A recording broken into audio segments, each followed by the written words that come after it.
हरे कृष्ण प्रभु जी, धन्यवाद, प्रणाम। Hare Krishna Prabhu. Hare Krishna Prabhu. Hare Krishna. Yeah. How is everyone doing? Good, Prabhuji, thank you. Hare Krishna. Okay, so we'll continue last week's topic.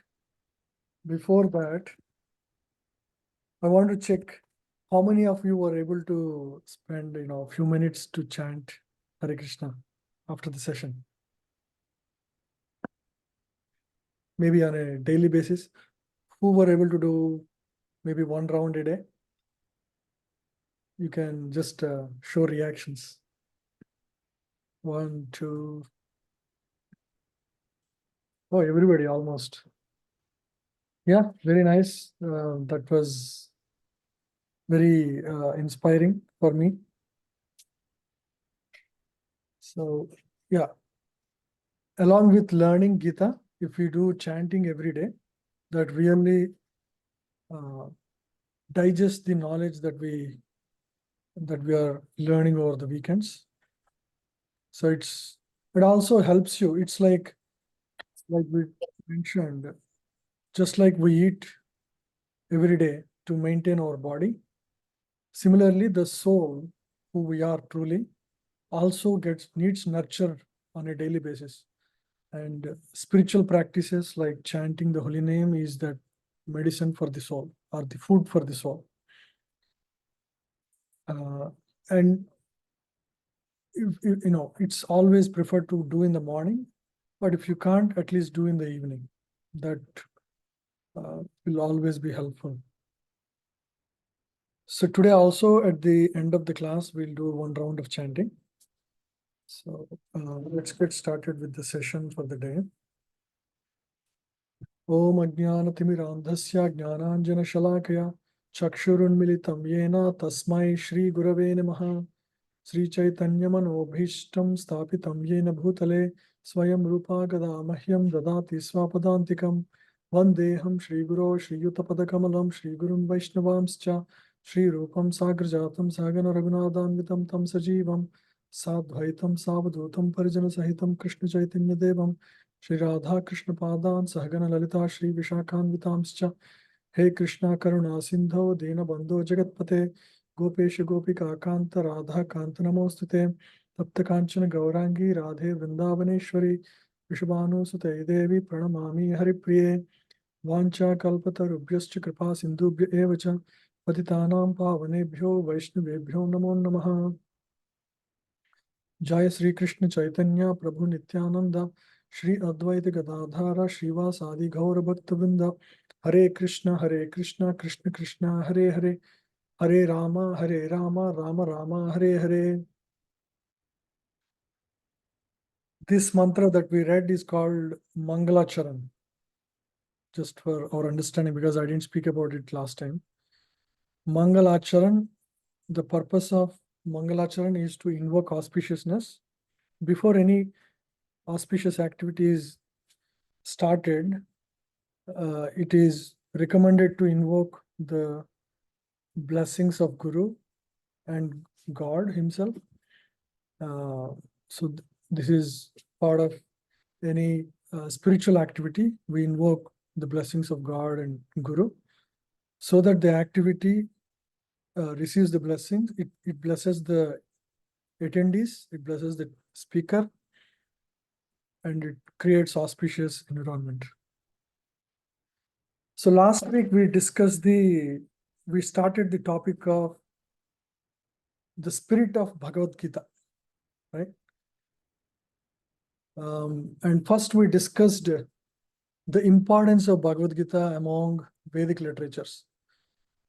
Vedic, like if anybody remembers, quickly tell me what is special about Bhagavad Gita among the Vedic literature. You can raise your hand, unmute yourself, and say any point. Nothing is less or more important. So please share whatever you remember. That way it becomes more interactive. It is the universal holy book. Yes, universal holy book. Yeah, correct. It is coming in Guru Parampara. Yeah, the specifically Bhagavad Gita as it is coming in Guru Parampara, correct.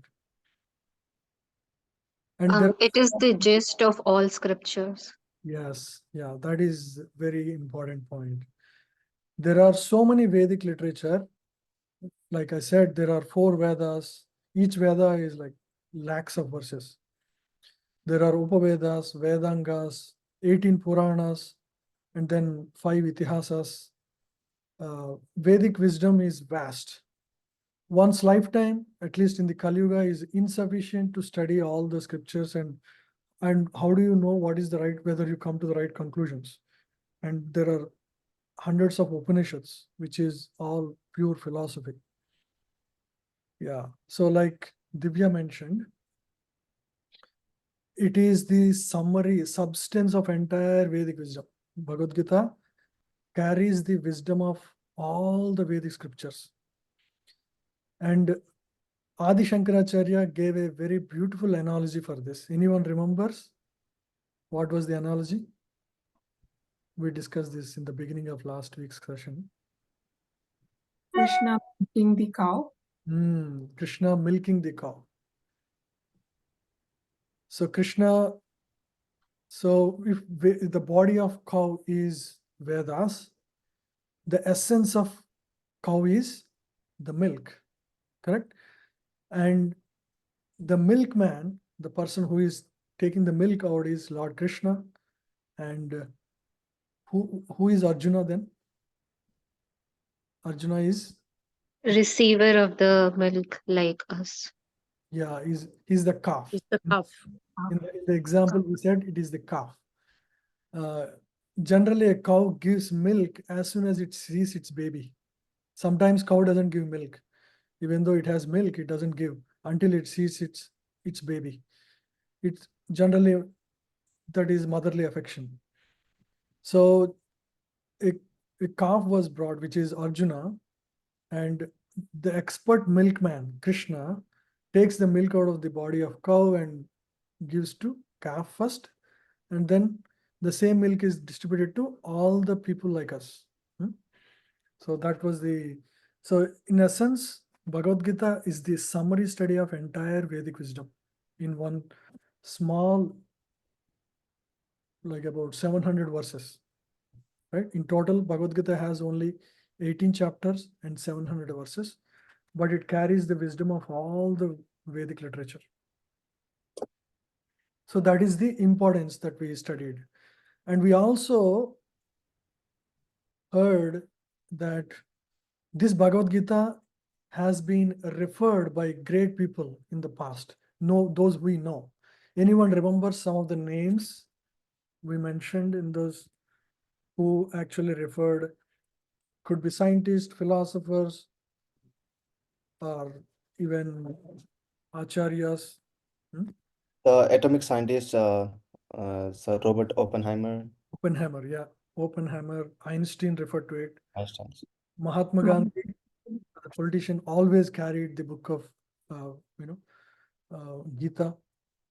Great acharyas like Ramanujacharya, Madhvacharya, they all refer to it as the conclusive wisdom of Vedic literature. And they all accepted Lord Krishna as the Supreme Lord.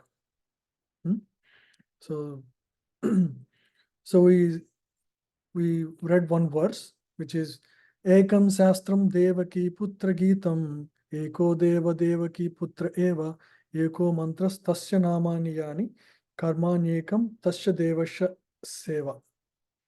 Let there be one scripture only, one common scripture for the whole world, Bhagavad Gita.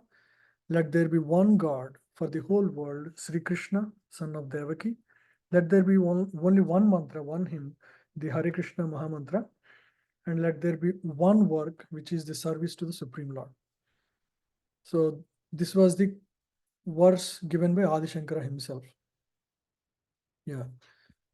And then, especially given that the lifetime in Kali Yuga is very short,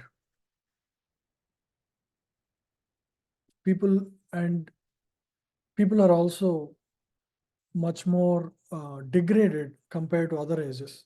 It's called Iron Age, where there is quarrel. Kali Yuga is famous for two things: quarrel and hypocrisy. You will find easily people get into quarrel. Even the family members, brother and sister, brother and brother, son and father, on a petty thing. I was just hearing the news of a recent incident wherein, in America only, wherein one person killed the other person. Let me tell the story. So one person entered a store, and behind him there was another person. So the first person who entered the store, he left the door open so that the second person comes. And the second person just came, and he didn't even, acknowledge or thank the first person who kept the door open. For that, the first person got upset, and he said, "Man, you should at least thank me." The other guy said he just ignored, and he said, I don't want to thank you. And this guy got mad, and then the guy who opened the door, he said, you should have courtesy, and he pushed him. And they both got into a brawl, and there was verbal dispute. And the guy, who entered the door second, right? That guy got really mad, and he pulled open a knife and he stabbed the guy, and the guy who opened the door, he died. So you can imagine, this is such a petty thing, but that is how people are. They are very short-tempered, no patience, no tolerance, and this is the way of life in Kali Yuga. People take lives for no reason, right? So in this age, it's impossible to study the whole Vedic literature, let alone Bhagavad Gita, right? People, even though being born in India, most of us, I am not introduced to studying Gita at a young age. I studied only in college, or maybe towards the end of the college. And that is the same with most of us. We are so busy trying to learn skills to feed our stomach for the rest of our life. It's always the spiritual life is secondary. So in these circumstances, wisdom of Gita, which is very short in form, would be of great help. And then we learned about the spirit of Bhagavad Gita, in which we should learn Bhagavad Gita. And we discussed two stories. What was the first story we discussed? Anyone remembers? The Brahman who couldn't read but started crying, looking at how God was driving the chariot. Yeah. The Brahman is not educated. He's not literate in Sanskrit. But he has devotional motive towards Lord. And as soon as he opens the book, he remembers the Lord, becoming the servant of his own devotee. That is called Bhakta Vatsala. Lord is ready to serve his devotees at any cost. So we see that in the case of Arjuna. We see that many instances in Bhagavatam like that. So just remembering that incident, the Brahmana heart was filled with tears. Right? He is filled with emotion, and his eyes were filled with tears. So that is the real spirit of devotion. He really sees these are words of Lord Krishna, and Lord Krishna loves his devotees, and Lord Krishna is so magnanimous that he's ready to become the servant of his own devotees. That's what he says. So we can see in the story of Brahmana, in the life of Brahmana, that he has the right spirit of learning Bhagavad Gita. What is the second story?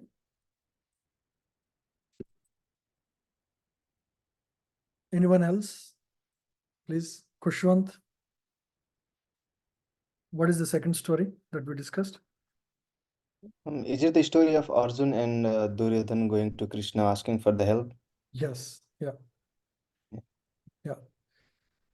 So Arjuna and Duryodhana, both of them went to meet Krishna after the war was declared. Immediately they went so that they get the help of Lord. Personally, they both went. And what happened? What did Duryodhana did? Duryodhana went to the head and sat down there. Went first. While Arjuna sat at the feet of the Lord, waiting for Lord to wake up and talk to him. And then when Lord Krishna woke up, he did see whom first? Arjuna, because he's at the feet. And then Lord said, I will help both of you. You choose. And because Arjuna is younger of the two, he said, Arjuna, you can first choose. And what did Arjuna choose? And by the way, he gave two options.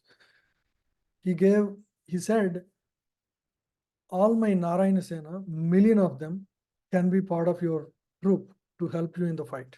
Or second option is, I will be there on the other side, but I will not pick a weapon. I'll be just sitting neutral and I'll be just advising when required. And Arjuna choose whom? Krishna himself. Krishna himself, yeah. And when Duryodhana was happy or not for this choice? He was happy He was extremely happy. Why? because he got the whole army. Each of Was them are only- equally powerful as Krishna. He was only looking at Krishna as a resourceful man, one who can supply some resources. He has no devotion. He has no spirit of devotion to Lord. And when Krishna asked Arjuna, hey Arjuna, what's wrong with you? Why did you choose me when I already told I'm not going to fight? What did Arjuna say?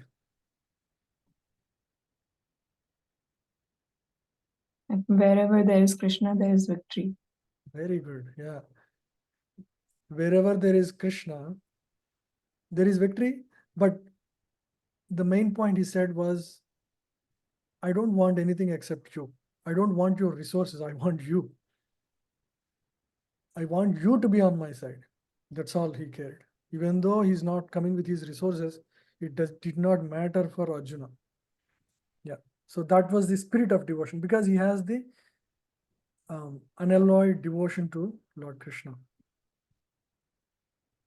Yeah. So that we discussed.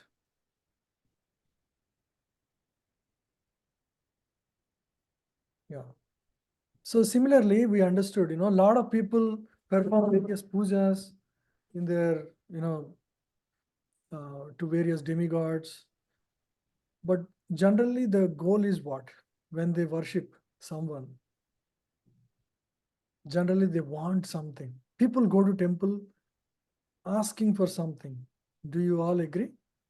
Is that not our experience in general? Yes. Yeah. Yeah. It's not absolutely wrong to ask, but many people just deal with Lord as a business transaction, right? I give you 10 coconuts, you give me all the riches, something like that, right? Give me this health, solve this problem, get me this, get me that. I want a child, I want marriage, I want a job. So this is the general tendency of people. And we gave an example. If suppose somebody, flatters you to get something from you, and somebody else truly loves you, who will you be attracted to? Who will you be loving? Right? Will you be attracted to the person who tries to seek something from you, or you will be attracted to somebody who loves you naturally for who you are? Loves us naturally. Loves us naturally. Absolutely. That is the human, not just human tendency, that is the tendency of anyone, including God, right? God is a person. That's how we have to approach. God is not some impersonal thing.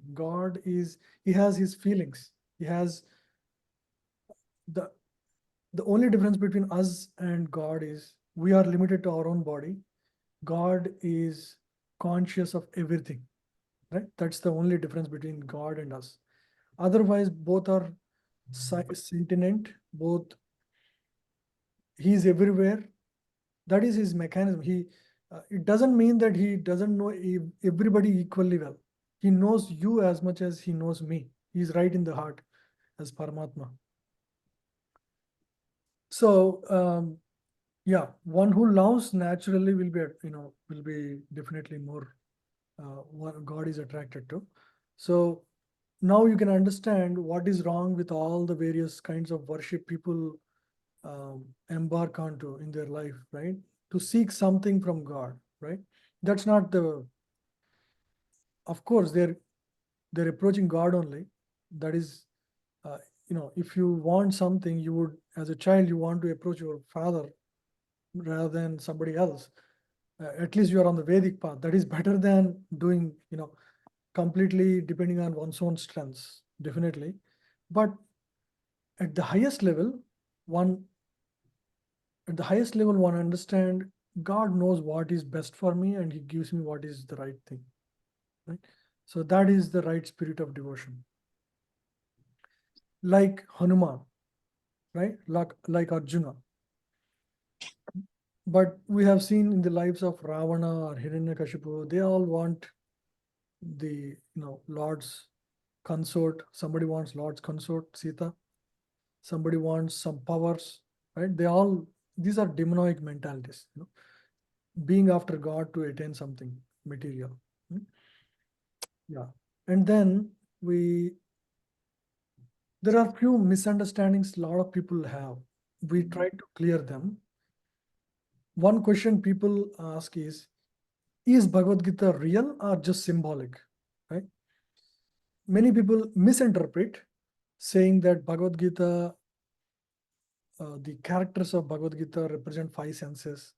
Arjuna represents soul, like that, right? They misinterpret the whole Bhagavad Gita into symbolic representation. But actually, Bhagavad Gita is a historical treatise. It's a historical dialogue. It's not just a human interpretation. It's not, it cannot be just symbolically understood. It's a historical. Why we say it's historical? Even today, we can see the artifacts and exhibits from the excavations, and we have seen the Dwaraka fort, and the place called Kurukshetra exists today. The place called Dwaraka, submerged in the sea, is there. All of these artifacts from Dwaraka were available in exhibits. So there is enough material proof to say this is history. It's not just a symbolic, and some sages in the past came together to think about what is good and they have written some treatise. No, it is a factual history. So one should have this very clearly in their mind, that this is history. It's not just a symbolic dialogue. And in fact, one should not twist the truth and bring out allegorical meanings. People try to interpret and take away the personality of Krishna from Bhagavad Gita. Then it's completely, the whole thing is lost. The whole thing is, Bhagavad Gita is geared towards bringing that affection and devotion invoke the heart. The heart is longing for devotion to be really satisfied. And if we attack the core essence, that and represent the whole thing symbolically, the devotional spirit will not rise in the heart, and that will just basically nullify all the teachings of Gita. So that is the reason, even though there are hundreds and hundreds of versions of Bhagavad Gita, very rarely a version of Gita has transformed lives of people in the past, right? So after Srila Prabhupada's version about 50 years ago, when Srila Prabhupada came to the West, people have truly transformed into Vaishnava culture. Even people of Europe, America, Africa, people from all countries within a matter of 5 years were able to happily accept the teachings of Gita, because the teaching itself is universal. It's not applicable to a sect or a religious or a group of or a country. Just like sun is, sun rises in the east is a truth, whether it is, for American or Indian or for African. So similarly, the wisdom of Gita, dealing with the nature of the existence, nature of, world around, and, it's all scientific. It can be all scientifically verifiable, in the sense experientially, not because science depends on gross senses to verify everything. In the sense of experiential verification can be done with every truth that is spoken in Bhagavad Gita. And even though hundreds of such editions exist, they could not invoke dormant devotion. That's why we don't see actual people who live by Gita have not happened in the past before Srila Prabhupada. Even though many great people, very famous people like Vivekananda, they all went to the West and preached a lot, but no real transformation happened in the lives of people until Srila Prabhupada has given the teachings of Gita to the West. So mainly because it is coming in parampara, right?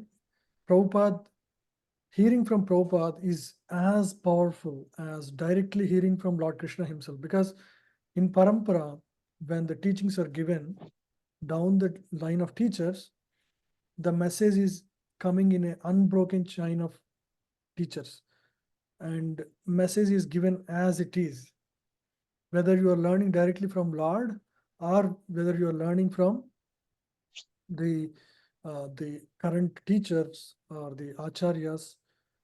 The message is the same. They won't have their own ideas or interpretations. So that is the potency of Bhagavad Gita as it is. And so this is about, is Bhagavad Gita real, right? So that was the question we answered just now. It is real, and in its history, right? The second thing people, yeah, maybe I can just share it now. Yeah, many people, use the word mythology for the Vedic wisdom, right? They say in Hindu mythology there is this story of Lord Rama doing this and that, right? Or Lord Krishna. But this whole word of mythology was coined by Indologists. Who are Indologists? Indologists are the Britishers who came to the West, especially these are, religionists or philosophers from the West who came to the East, or specifically India, on a mission to spread Christianity. So they learned from us the Sanskrit only to misinterpret the books of wisdom and write in such a way that all the Vedic wisdom has come after, Christian era. Secondly, misinterpret them and say that, this is all mythological stories, imagined stories. And their goal is to convert all the Indians into Christians. That was their goal. So, and if you go online any day today, like go to Wikipedia or read about anything, there is a heavy reference to mythology in the context of Vedic wisdom.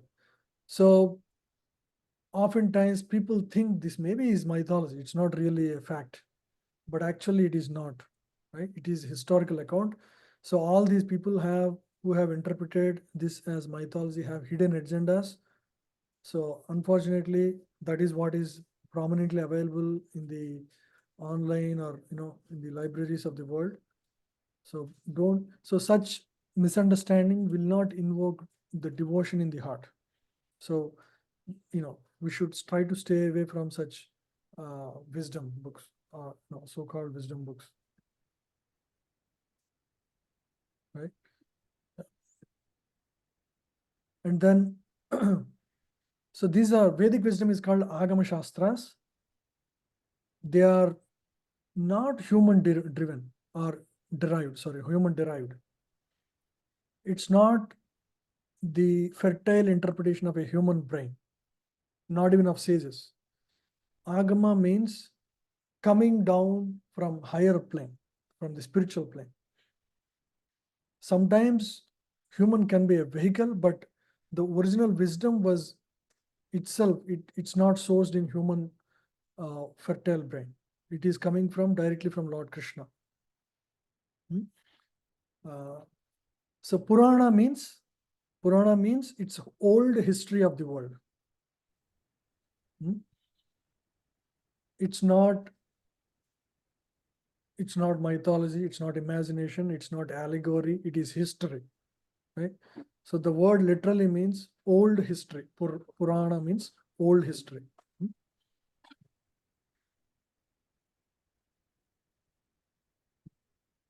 So we should understand Mahabharata, Ramayana, these are histories that took place. Even today we have all these places where these incidents have happened. You can see here where, this is Kurukshetra, where the actual war took place. There is a landmark there, and there is Parthasarathi temple there. You can go visit today also. There is Ayodhya, right? We all know. Otherwise, what is the reason for, all these years of fight to, establish the temple of Lord Rama in Ayodhya, right? So we should understand, without any doubt understand that these are histories. These are not mythologies. Yeah.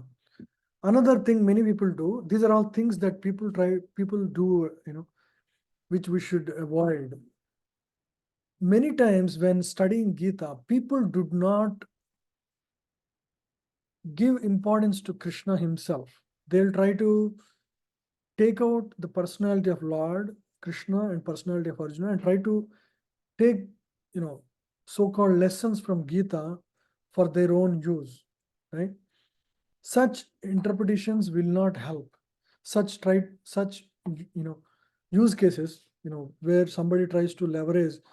There are people with specific intentions. For example, Mahatma Gandhi was interpreting Bhagavad Gita and, trying to derive a lesson from this wisdom to prove his own point of ahimsa. Can that be even gotten from Gita? The whole reason Gita was spoken was because Arjuna was, Arjuna becomes weak-minded before the fight begins. And to restore his, to restore his morality and restore his vigor, Lord Krishna spoke entire Gita and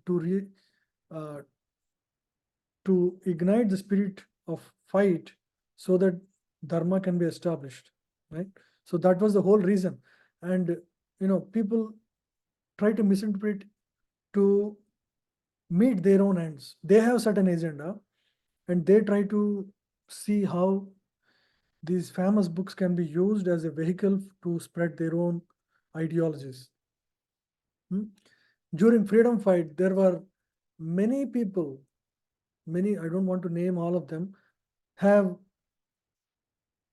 while they were spending time in jail, they would, find some free time and they would interpret Gita to prove that, Gita is a patriotic book, which arises the patriotism in the people of the, in the hearts of the people. Again, that is misinterpretation. Gita should not be used for such material motives, because the essence is lost by doing such things. Yeah. In 18.66, 18th is the last chapter of Bhagavad Gita. One verse states like this: Sarva dharman parityajya mamekam sharanam vraja aham tvam sarva papebhyo mokshayishyami masucha.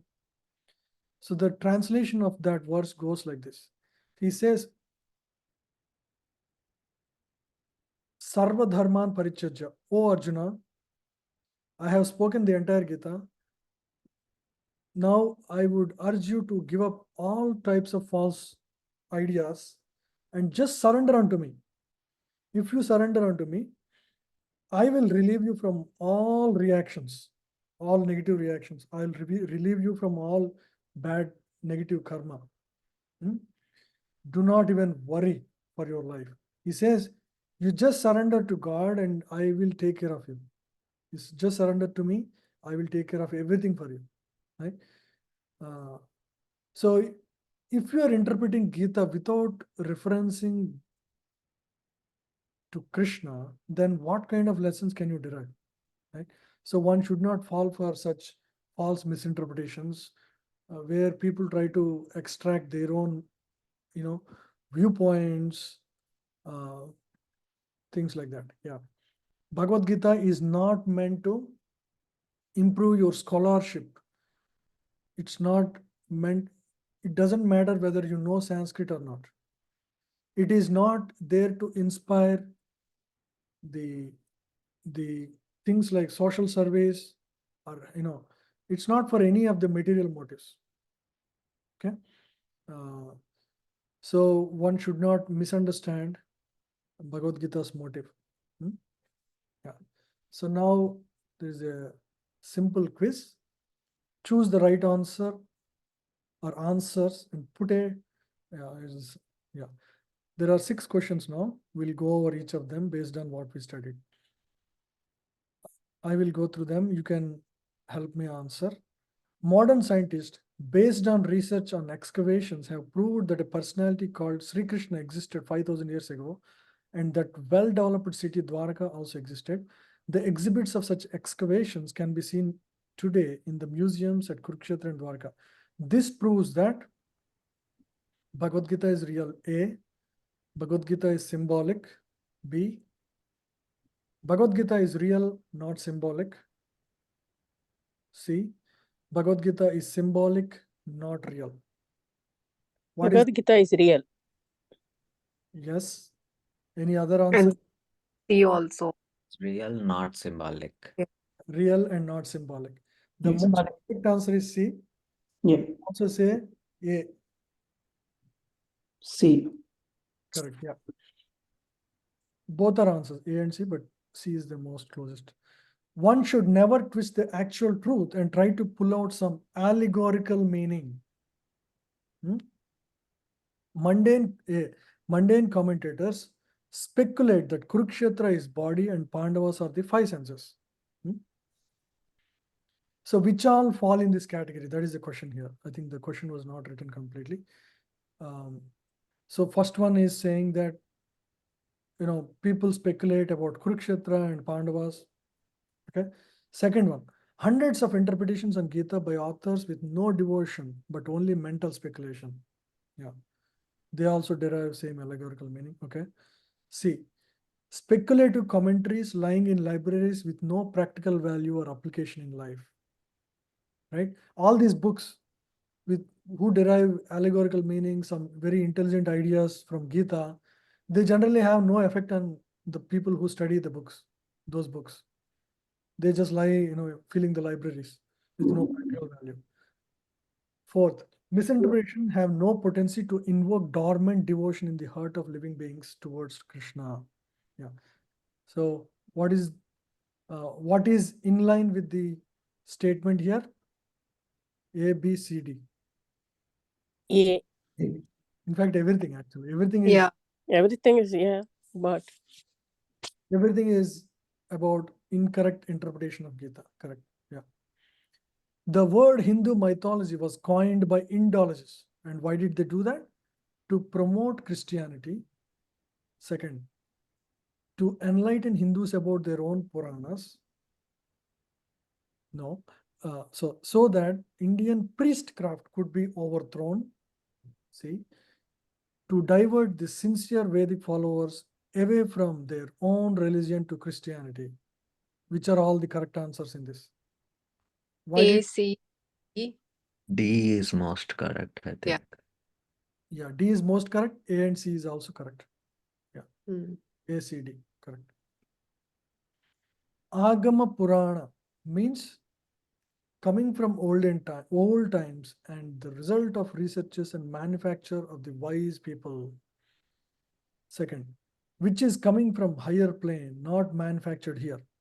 C, the old and real history of not only this world but of whole universe. D, Hindu mythology. B and C. B and C, correct, yeah. Agama means coming from higher plane. Purana means history. Yeah. So main close answer is C, but B can also be said. Yeah, actually B and C both. Bhagavad Gita forms a part of Ramayana and conversation between Krishna and Arjuna. B, Mahabharata and is a real conversation between Krishna and Arjuna. C, a historical event that took place at Jyotisar, Kurukshetra, where even today there is a station. Okay. Fourth, the recorded real history of the greater India, Mahabharata. All. B. B and C. B is correct. Mahabharata and is a real conversation between Lord Krishna and Arjuna. C is also correct. A historical event that took place. Jyotisar is the location, exact location where within Kurukshetra, where the war happened. And there is a station there, Kurukshetra. Fourth is also correct. The recorded real history of greater India. It is a history and it is recorded.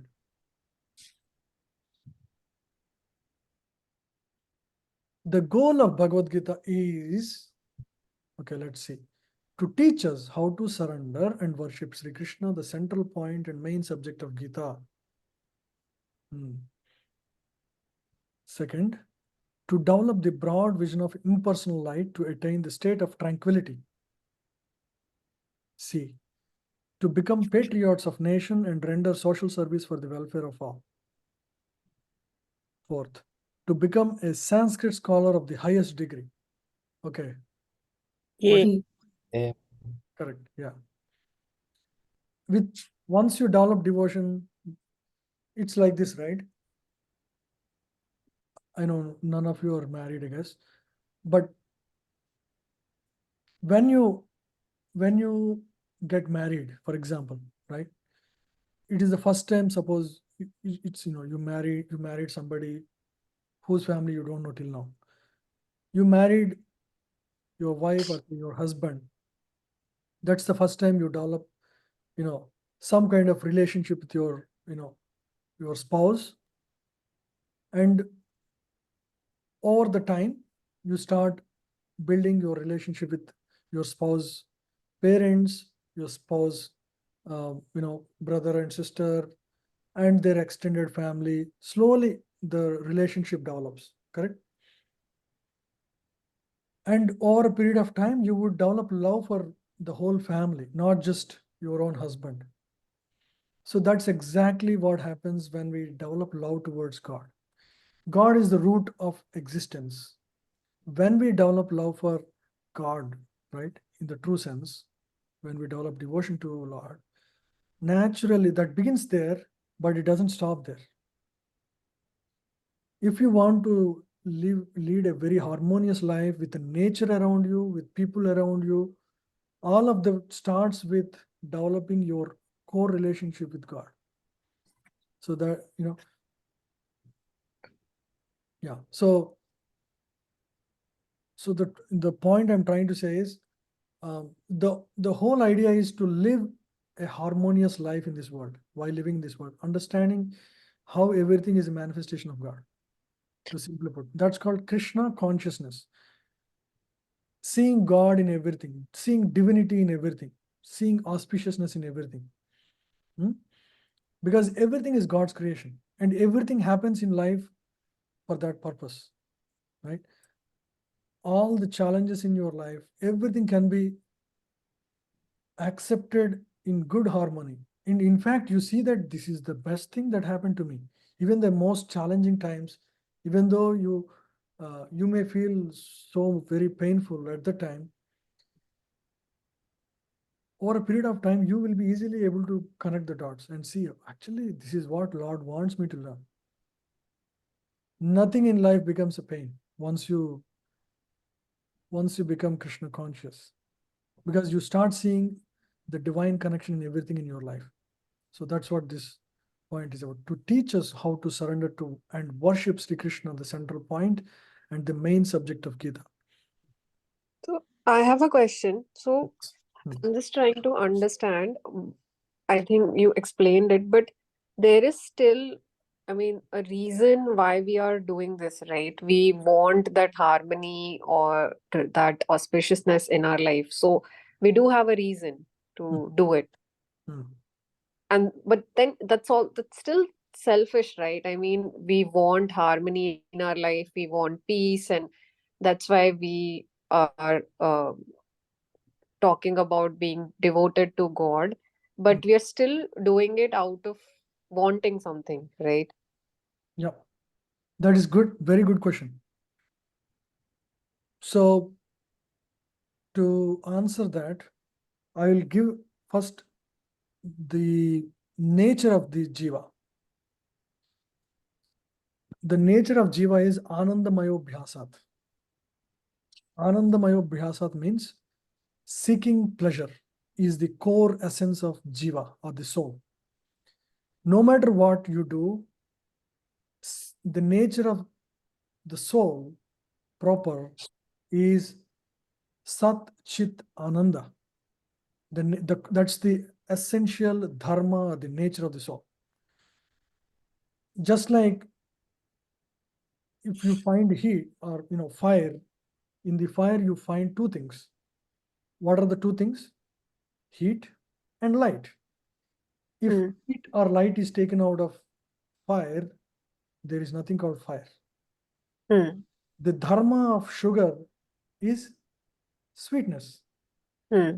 The dharma of liquid is or water is liquidity. Hmm. You can make it to a different form, but that is a temporary form. Its natural form is to be in that liquid form. Now, what is the core essential nature of who you are, which is the soul's, the spirit?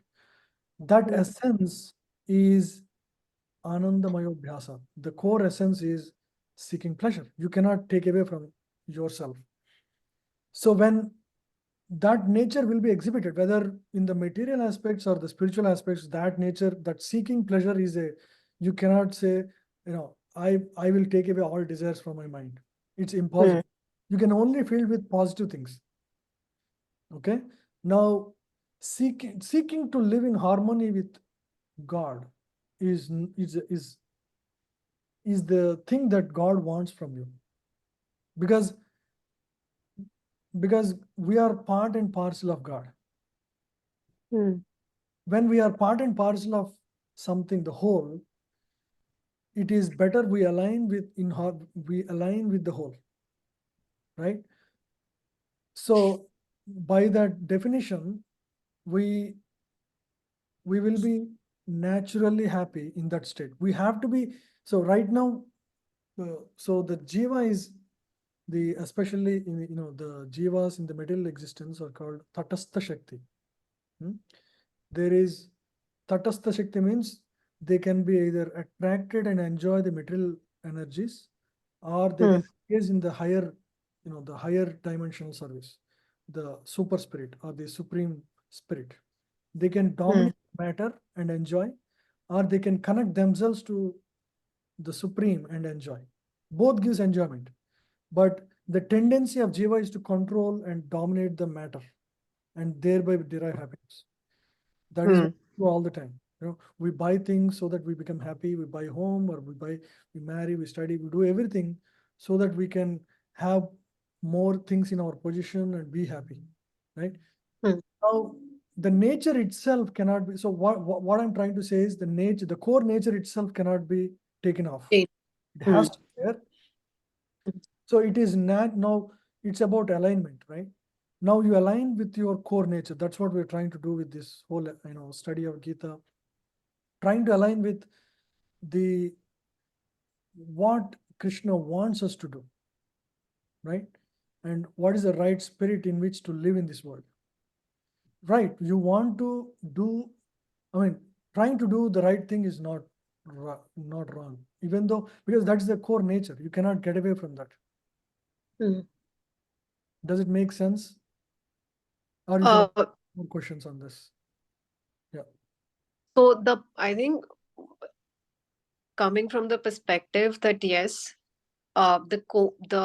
it's the core nature of all of us is to seek pleasure. Now, my understanding is, as you said, there are different ways all of us try to get that pleasure. I am just trying to, and most of them are temporary.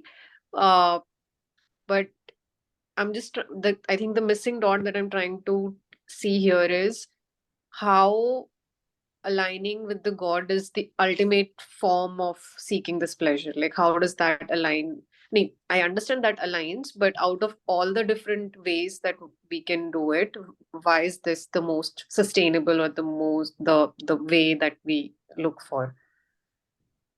Yeah, it is the, it is a long-term happiness. Hmm. Yeah. The why it is, because that is what we are, right? Hmm. The Now what we're trying to learn is not generally in this world.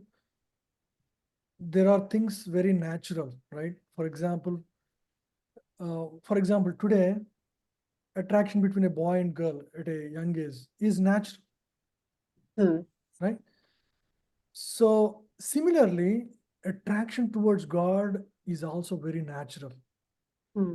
Just that we are Disconnect. we are in an impure state of consciousness. That is why it's not natural. This Hmm. Krishna conscious is a natural tendency of the jiva. Hmm. Right? So the true happiness is derived because when you are of the same nature as God, right? You are Hmm. a jiva, you are a minute soul. God is the whole. You are equal. You are Sat, Chit, Ananda. You are eternal. You are eternal, blissful, and full of knowledge. And God is also similar in nature. Only the difference is God is whole and you are part, right? The whole, the part becomes happy only when it is connected to the whole. Just like our hair has no value when it is disconnected from your head, correct? It Yes. adds only, or like for your finger has no value when it is cut off. Hmm. Only when it is connected does it acquire its full value. Hmm. Similarly, when we live in harmony with God, when we realign our consciousness with God, right? Realign means just our process of how we see things, or perception of world, or perception of things in this world. When that is fully aligned in harmony with the teachings of Gita, then you can see yourself. It's an experiential thing. I cannot, Yeah. yeah, like when events happen in your life after Hmm. Gita, wisdom is part of your life. You see how different you would see the things. Right. While you were in anxiety, unable to handle a situation right now because you feel that you are the one in control and you have no control anymore. So that's Hmm. how we are right now when we don't have that, that connection with, the The Supreme, God. right? Yeah. For example, if a child is trying to cross a traffic light all by himself, he'll be very, very afraid. But Hmm. suppose his father is holding his hand and walking Hmm. along, will he even look at the light? Will he even No. will he even look at the car that is coming? He knows the father is going to hold me and protect me even at the cost of his own life. Right. He has that assurance of and the connection of father. Hmm. That's exactly what happens when we become Krishna conscious. You have the Supreme Father connected to you in your life. Hmm. Now, why it is going to be the most assuring, that you will only learn through experience. I cannot speak for it. It's Hmm. personal experience. It's an Hmm. experience. So this is all the wisdom of Gita. So Bhagavad Gita says, you're not this body, your soul. How do you verify? Verification is done through practice of yoga. Hmm. For us, it's simply basically chanting of the holy names. Hmm. Just keep doing that with faith.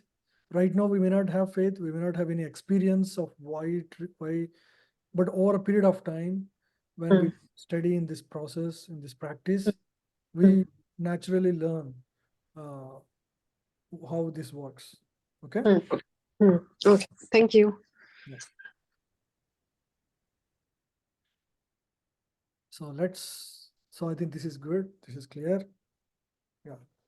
So this is a conclusive statement about Lord Krishna. We already discussed in the previous sessions of Discover Yourself. Who is Krishna? He is not simply a historical, great, powerful person. He is not an ordinary, coward boy. He performed various sweet pastimes. Doesn't mean he's just another ordinary child. He is not just an extraordinary, person. He is God himself, right? And it's not just, interpretation of some average people. It is the proclamation of great acharyas, Adi Shankara, Ramanuja, Madhvacharya, and great sages like Narada, Devala, Asita. So all of them have accepted. And Krishna himself in Bhagavad Gita, he shows his universal form to Arjuna, whereby he clearly shows he is not an ordinary, he's not like anybody else around. So we should understand very clearly, Krishna is not a historical being, or he is not a regular person like us. Yeah. So he has done this. This is the Vishwarupa Darshan to Arjuna.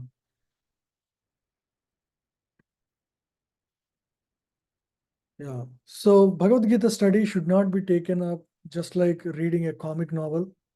We should have the devotional attitude towards it. Then only the wisdom will sink into the heart. If you don't have the key of proper attitude and the spirit, we won't learn the lessons of Gita. Yeah. One may wonder, what is the relevance of Bhagavad Gita in today's life? Generally, knowledge over time becomes, like lesser and lesser of value. For example, the physics of 500 years, so Newtonian physics, has changed completely. Today, because Newtonian physics doesn't explain the macro physical laws well, right? When Einstein came and he gave the theory of relativity,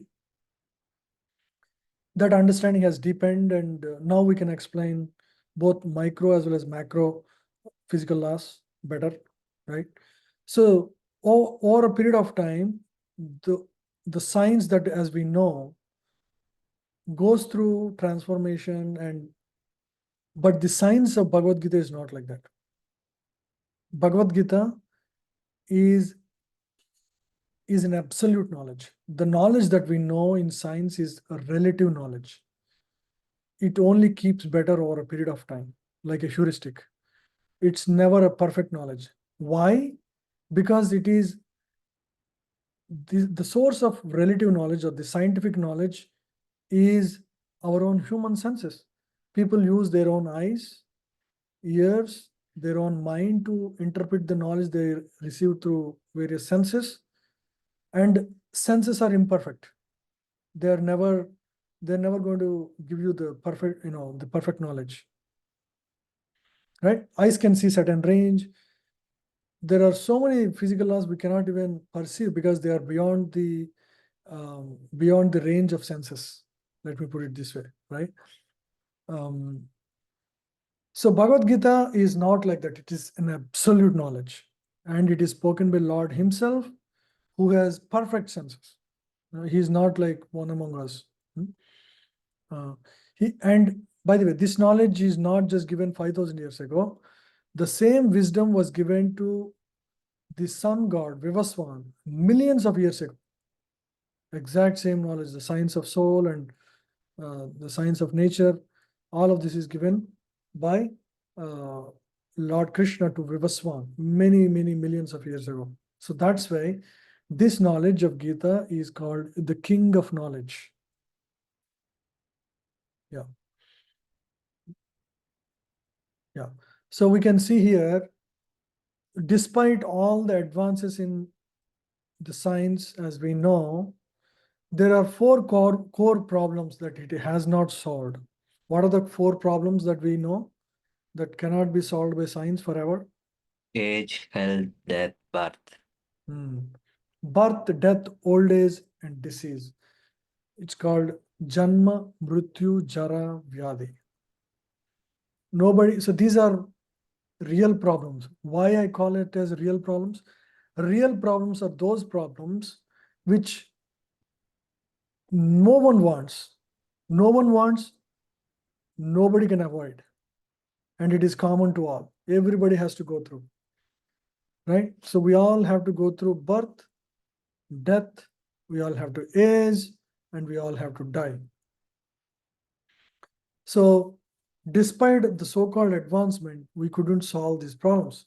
And these are the problems that Bhagavad Gita solves, because it will help you get out of the cycle of birth and death. Yeah. Yeah. So science has given many, great modern gadgets like mobiles, computers, television, which have given great comfort to our human body. And they have simplified our physical work. In the past, people were working in the fields, working hard labor to get water. They used to walk for miles. They were doing a lot of physical labor. The pain was at the physical level. With all the development in the modern days, the pain now shifted to head. People now, instead of being physically stressed out, they're now busy, or they are now bothered by the problems of stress, depression, cutthroat competition for survival, inferiority complex. So these are the modern day problems. These are all head problems.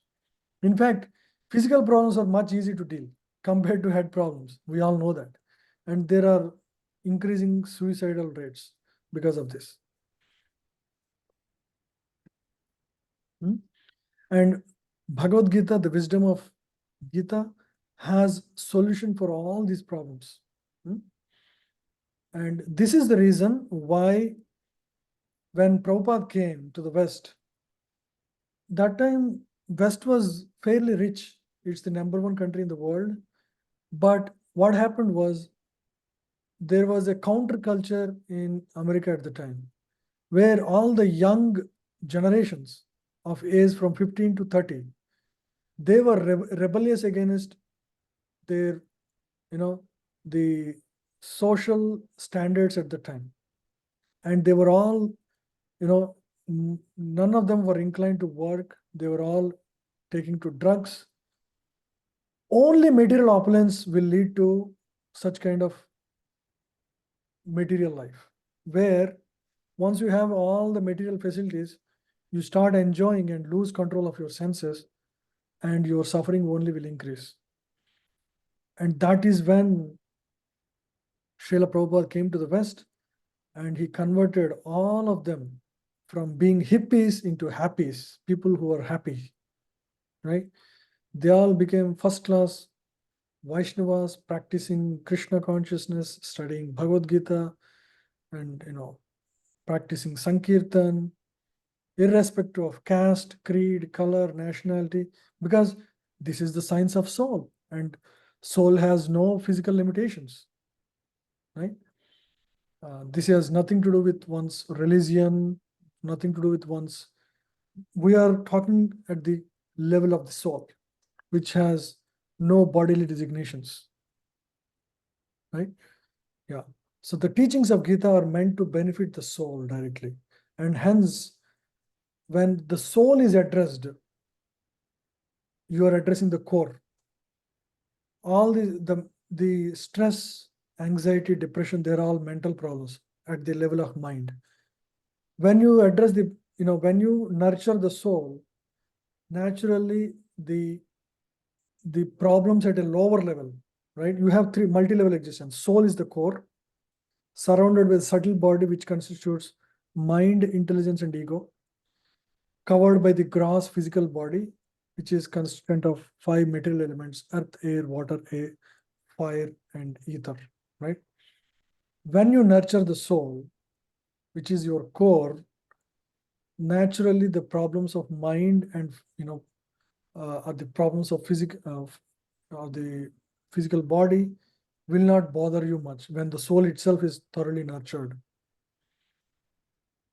So Bhagavad Gita has solution for all these problems for that reason. Yeah. Now here is a question. Is it scientific to accept knowledge of Bhagavad Gita? Yes, it is, because it is experiential. It is scientific because whatever is stated in the philosophy of Gita can be realized by practicing the knowledge given there, right? Bhagavad Gita says, you are not this body, you are the soul. When you practice yoga, you will realize yourself that you are not this physical body and you are soul. So it is practically realizable and experiential science. Yeah, now here is a question. Who is Krishna? Is he a powerful mystic yogi who could lift even the Gordana hill? A great politician and a powerful diplomat who brought victory to minority Pandavas team? An extraordinary living being blessed with great powers due to past karma? The Supreme Personality of Godhead himself. What is the answer? D is the correct answer. Yeah, D is the correct answer. He is not just a mystic yogi. Mystic yogis are just human beings. They are just like another soul like you and me. He is not a great politician or is not just that, basically. Third is extraordinary living. No, he's not just ordinary living being or an extraordinary living being. He has shown the powers which nobody has shown. Why do we accept Krishna as Supreme God? Here are the answers. All great acharyas like Shankara, Ramanuja, Madhva, Chaitanya have accepted. We believe that Krishna may be God, so we accept Krishna as Supreme God. We believe Krishna may be God. He is not very clear, not confident. Third, all great sages like Narada, Devala, Asita have accepted. Okay. Fourth, Krishna declares and proves that he is God in Bhagavad Gita through Vishwarupa Darshan. Yeah. What is the answer? A, C, D. Good. Yeah. B is not answer because it's not based on what we like. Oh, I like black color, so Krishna is God. No. Oh, hey, Krishna plays nice flute or he performs sweet pastimes. No, that's not the reason. It's because there is authorities that accept it, right? In today's world, if Einstein says something, people accept. Why? He is the authority of physics. So similarly, for the spiritual science, there are great sages like Narada, Asita, Devala. So they are the ones to look after to see what is the right thing. Or the current acharyas like Shankara, Ramanuja. And Lord himself showed. To understand Bhagavad Gita, one should know basic knowledge of Sanskrit language. One should at least theoretically accept Krishna as the Supreme Personality of Godhead. One should have a philosophical background to analyze subtle truths. One should follow in the footsteps of original devotee hearer of Bhagavad Gita, Arjuna. B. B and D. B and D, yeah.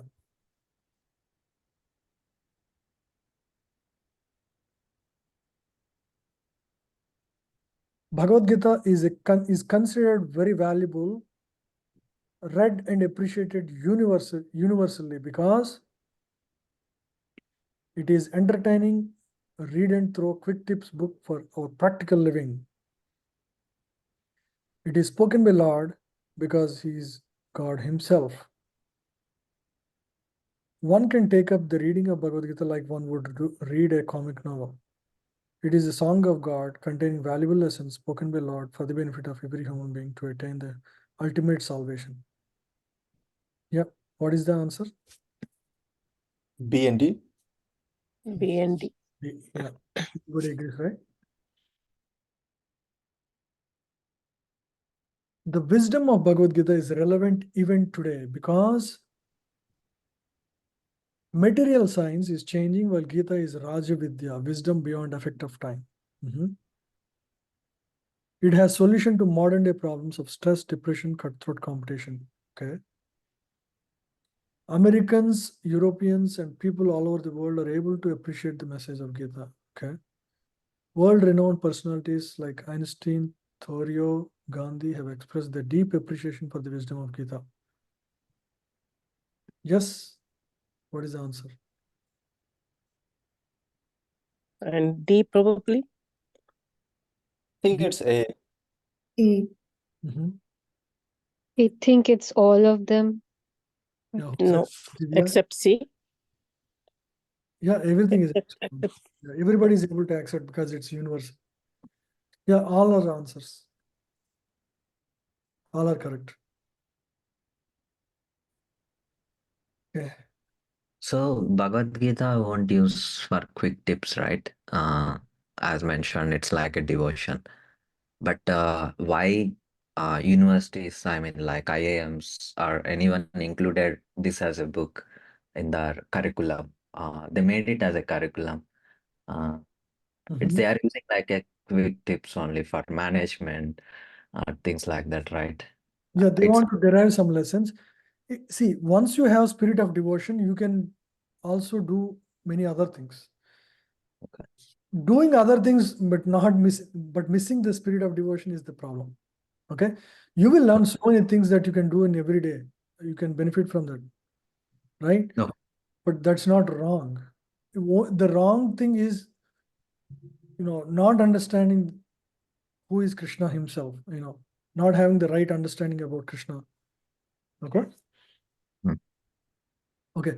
Let's spend next 7 minutes to chant the holy name of Hare Krishna. I'll keep it back.